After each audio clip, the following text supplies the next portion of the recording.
انسان چاہتا ہے کہ میں کامیاب ہو جاؤں، اور اصل کامیابی ہر کوئی جانتا ہے کہ اللہ تعالیٰ کی جنت مل جائے اور جہنم سے انسان چھٹکارا پا لے۔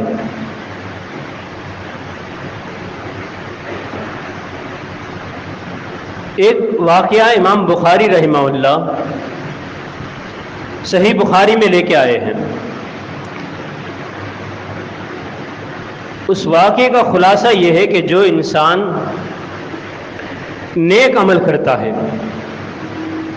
نیک عمل کرے گا، اللہ تعالی اس انسان کو دنیا میں بھی کامیاب کرے گا، اللہ تعالیٰ اس کی دنیا میں بھی پریشانیاں ہٹا دے گا، اور آخرت میں بھی اللہ تعالیٰ اس کے لیے بہترین بدلہ رکھتا ہے۔ ایک مشہور واقعہ آپ نے کئی بار سنا ہوگا۔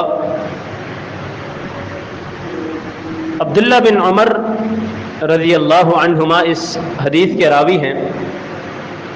نبی علیہ السلام فرماتے ہیں کہ بنی اسرائیل کے 3 شخص تھے۔ بنی اسرائیل کے 3 شخص تھے کہ جو ایک سفر پر جا رہے تھے۔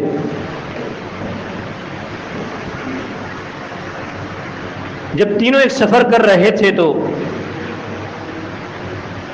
وہ دیکھتے ہیں کہ بارش جیسا موسم ہو گیا ہے، طوفان آنے والا ہے۔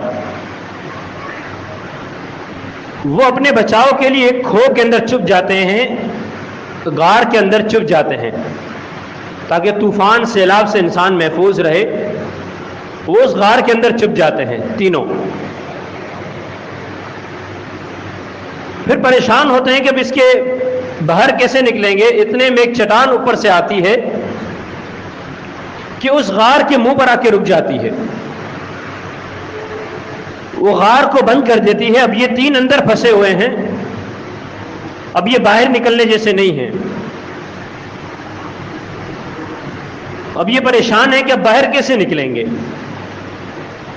تو تینوں آپس میں مشاورت کرتے ہیں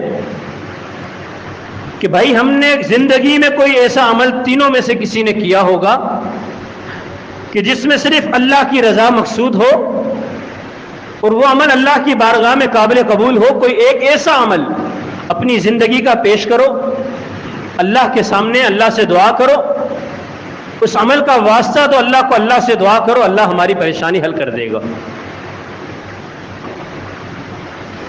ان میں سے ایک اللہ سے دعا کرتا ہے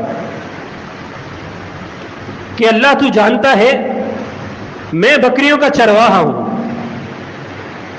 میں پورا دن محنت کر کے بکریاں چرا کے جب شام کا ٹائم ہوتا ہے تو اپنے گھر آتا ہوں اور اپنے والدین اور اپنے بچوں کو دودھ پلاتا ہوں۔ ایک دن ایسا ہوا کہ جہاں سے مجھے یہ چارہ یہ دانہ لینا تھا وہ دور تھا، میں کہیں دور نکل گیا، مجھے آتے آتے رات ہو گئی، بہت دیر ہو گئی۔ میں اسی ترتیب سے آیا، میں نے دودھ دویا، دودھ لایا اپنے والدین کے لیے۔ تو اللہ تو جانتا ہے کہ میرے ماں باپ دونوں سو چکے تھے، اور انسان جب بڑھاپے میں جاتا ہے تو اس کو کبھی نیند آتی ہے کبھی نہیں آتی۔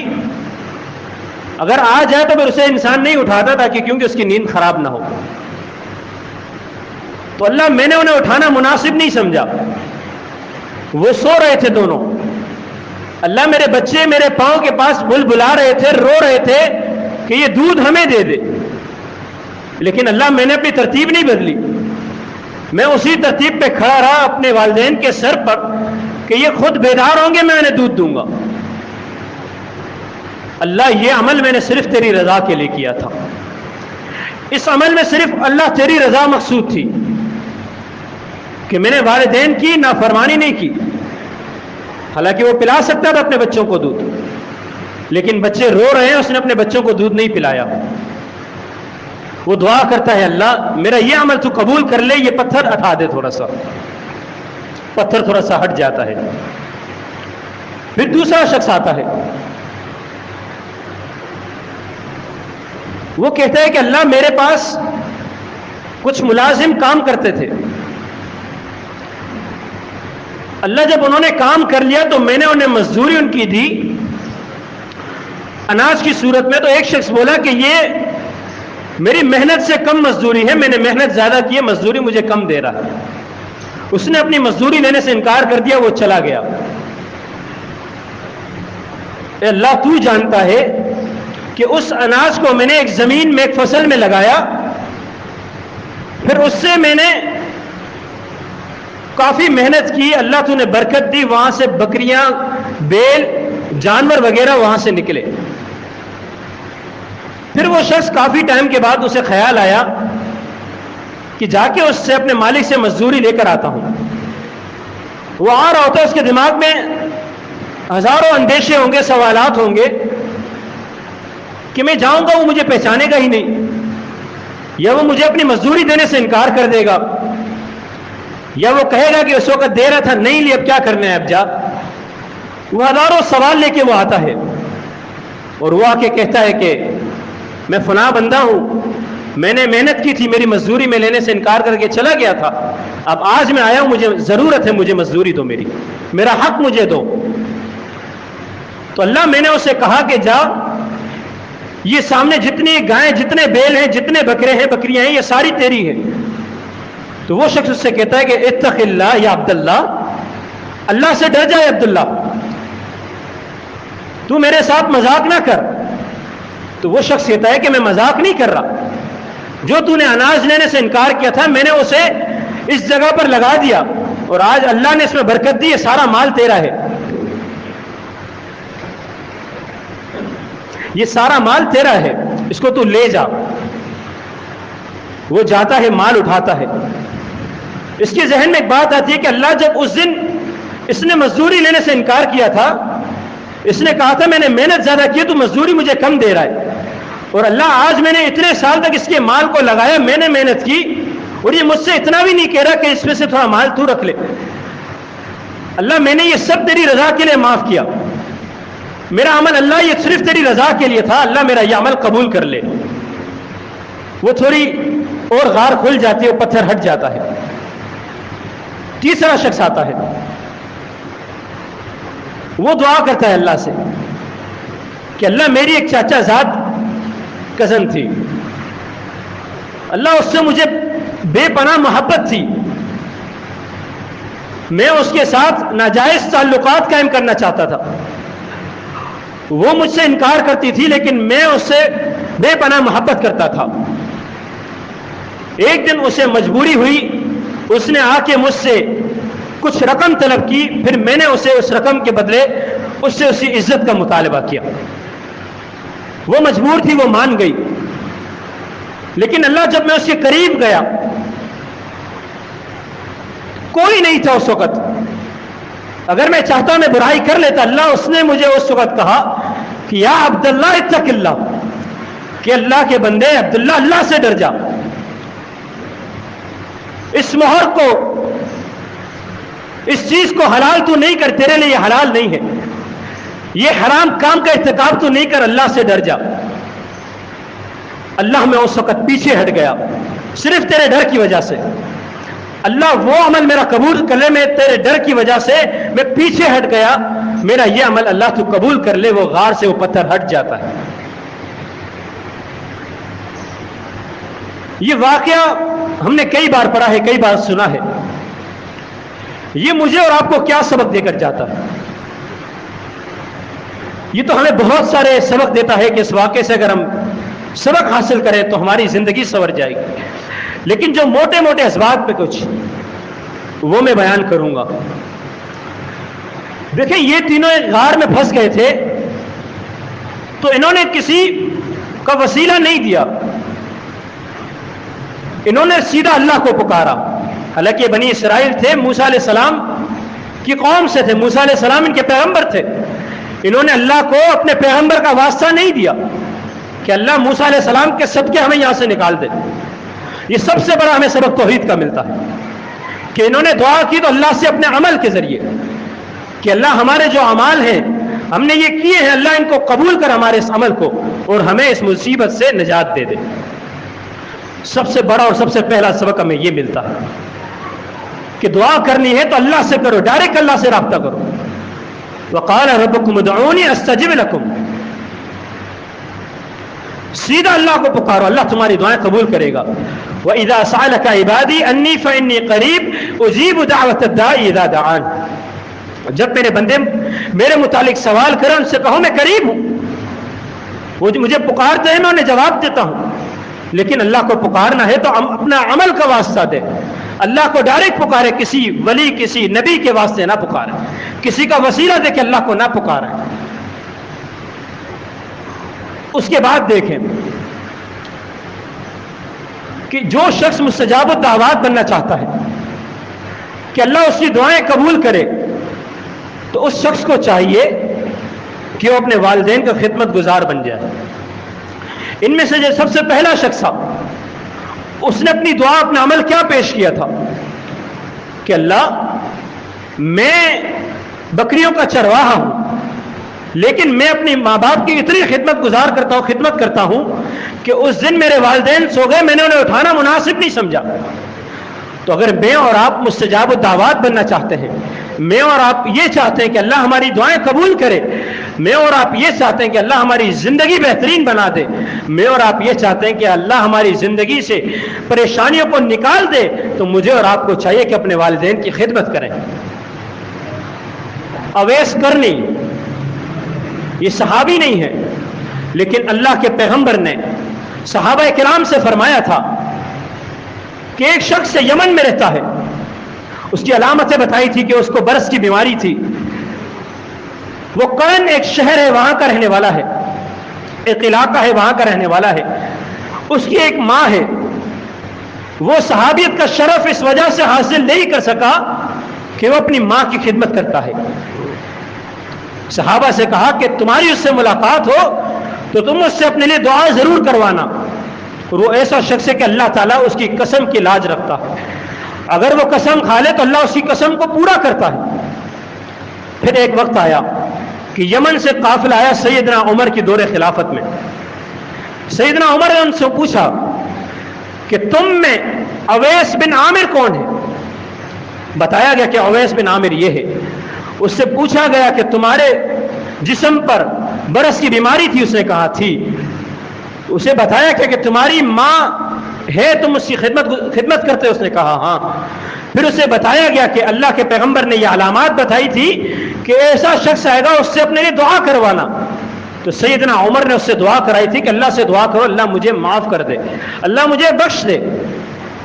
تو یہ واقعات، یہ احادیث یہ دلالت کرتی ہیں اس بات پر کہ جو انسان اپنے والدین کا خدمت گزار بن جائے گا، اللہ تعالیٰ اس کی دعائیں قبول کرے گا، وہ مستجاب الدعوات بن جائے گا. دوسرا شخص کون سا تھا؟ دوسرا شخص یہ تھا کہ وہ اپنے مزدوروں کا خیال کرتا تھا، وہ حقوق العباد کا خیال کرتا تھا. آج ہم حقوق العباد کی دجیاں اڑا کے بیٹھے ہیں. کوئی کسی کے پیسے کھا رہا ہے، کوئی کسی کی جان پر حملہ کر رہا ہے، کوئی کسی کے مال پر حملہ کر رہا ہے، کوئی کسی کی عزت پر حملہ کر رہا ہے. ایک مسلمان ایک مومن کو یہ باتیں شیوا نہیں دیتی کہ ایک مسلمان پر دوسرے مسلمان مومن کا خون، اس کا مال، اس کی عزت اس پر حرام ہے. پھر اگر ایک شخص کسی کی عزت پر کیچڑ اچھالے، کسی کے مال کو اٹھا لے، ہڑپ کر لے، قبضہ کر لے، یا یتیموں کا مال کھا لے، اور وہ انسان اپنی زندگی میں سکون تلاش کرے، وہ انسان پھر یہ کرے کہ اللہ میری دعائیں قبول نہیں کرتا، تو یہ کیسے ہو سکتا؟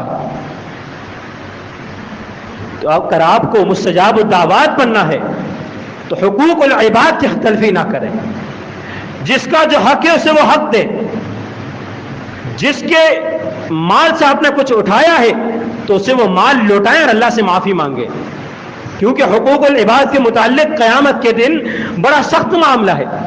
پھر اللہ تعالیٰ اگر انسان کسی پر ظلم کرتا ہے نا تو اللہ اسے دنیا میں دکھا دیتا ہے اس کو عذاب کی صورت میں، لیکن وہ انسان سمجھ نہیں پاتا، یا اس کے گھر سے بے چینی، اس کے گھر میں سکون نہیں ہوتا، اس کے گھر میں پریشانیاں ہوتی ہیں، اس کی اولاد بگڑ جاتی ہے، وہ خود والدین کا نافرمان بن جاتا ہے.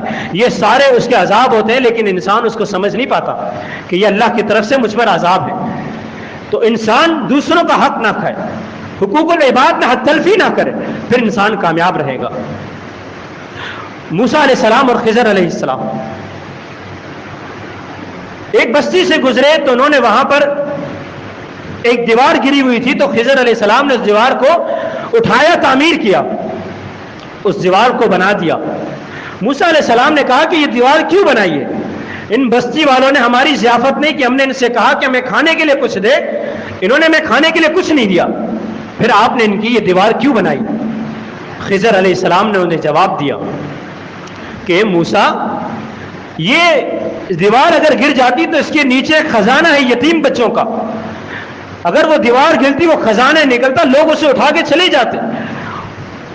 اور یہ قرآن میں لکھا ہوا ہے سورۃ الکہف کے اندر کہ ان کا باپ نیک تھا، تو یہاں مفسرین نے لکھا ہے باقاعدہ کہ جو شخص نیک ہو اگر وہ دنیا سے بھی چلا جاتا ہے تو اللہ اس کی اولاد کی مدد انبیاء کرام سے کرواتا ہے، اللہ اس کے کام انبیاء سے کرواتا ہے۔ یہ وقت کے پیغمبر وہ دیوار بنا رہے، کیوں بنا رہے ہیں؟ تاکہ ان بچوں کا خزانہ محفوظ رہے۔ اللہ ان بچوں کا خزانہ انبیاء کرام سے محفوظ کروا رہا ہے، انبیاء کرام سے اس بچوں کے خزانے کی حفاظت کروا رہا ہے۔ تو اگر انسان نیک و دنیا سے چلا جائے تو اللہ اس کی قدر کرتا ہے کہ اس کی اولاد کو اللہ ایسے ہی نہیں چھوڑ دیتا۔ اس کے بعد تیسرا شخص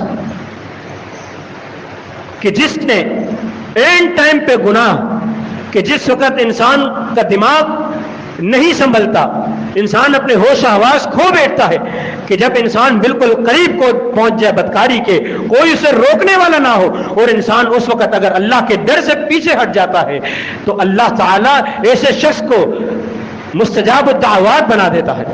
ایسے شخص کی اللہ دعائیں قبول کرتا ہے کہ جو اللہ کے ڈر سے گناہ کو چھوڑ دیتا ہے۔ اگر انسان گناہ کو چھوڑے صرف اس وجہ سے کہ اللہ کے ڈر کی وجہ سے، اپنے دل میں اللہ کا ڈر ہو کہ اللہ تیرے ڈر کی وجہ سے میں یہ گناہ چھوڑ رہا ہوں، پھر انسان وہ مستجاب الدعوات بن جاتا ہے۔ یہاں علماء نے لکھا ہے کہ اگر کوئی شخص، یہ آپ نہ کہیں، اکثر ہم نے سنا ہوگا کہ اس کو نصیحت کرنا بیکار ہے، اس کو سمجھانا بیکار ہے، حالانکہ یہ معاملہ ایسا تھا کہ اس وقت انسان کو اپنا ہوش، اپنا کچھ بھی نہیں ہوتا، دماغ خراب ہوا ہوتا ہے، لیکن اس وقت بھی اس عورت نے اسے نصیحت کی کہ اتق اللہ، اللہ سے ڈر جا۔ وہ بندہ سمجھ گیا، کیا پتا اللہ نے اس وقت اس کی ہدایت لکھی ہو۔ تو یہ نہ کہیں کہ اس کو سمجھانا بیکار ہے، اس کو نصیحت کرنا بیکار ہے، 10 سال 20 سال 30 سال سے اس کو سمجھا رہا ہوں، اس کے پلے کچھ بات نہیں پڑ رہی۔ نہیں، اس کو سمجھاؤ، کیا پتا کہ اللہ نے اس کی اینڈ ٹائم پہ اللہ نے اس کی ہدایت کس وقت لکھی ہو، مجھے اور آپ کو نہیں پتا۔ تو یہ کچھ باتیں ایسی ہیں کہ انسان ان کو اپنائے اور ان پر عمل کرے، والدین کا نافرمان نہ بنے، والدین کا فرما بردار بن جائے گا، لوگوں کی حقوق العباد میں حق تلفی نہیں کرے گا، اللہ کے ڈر سے گناہ کو چھوڑ دے گا، اللہ تعالیٰ اس کی دنیا میں بھی مدد کرے گا، اللہ تعالیٰ اس کی آخرت میں بھی مدد کرے گا۔ اللہ ایسے مدد کرے گا انسان سوچ بھی نہیں سکتا، اس کے وہم و گمان میں بھی نہیں ہوگا۔ تو یہ کچھ باتیں عرض کرنی تھی۔ اللہ تعالیٰ سے دعا ہے کہ اللہ تعالیٰ مجھے اور آپ کو ان باتوں کو سمجھنے کی اور عمل کرنے کی توفیق عطا فرمائے۔ اقول قولی ھذا وآخر دعوانا ان الحمد للہ رب العالمین۔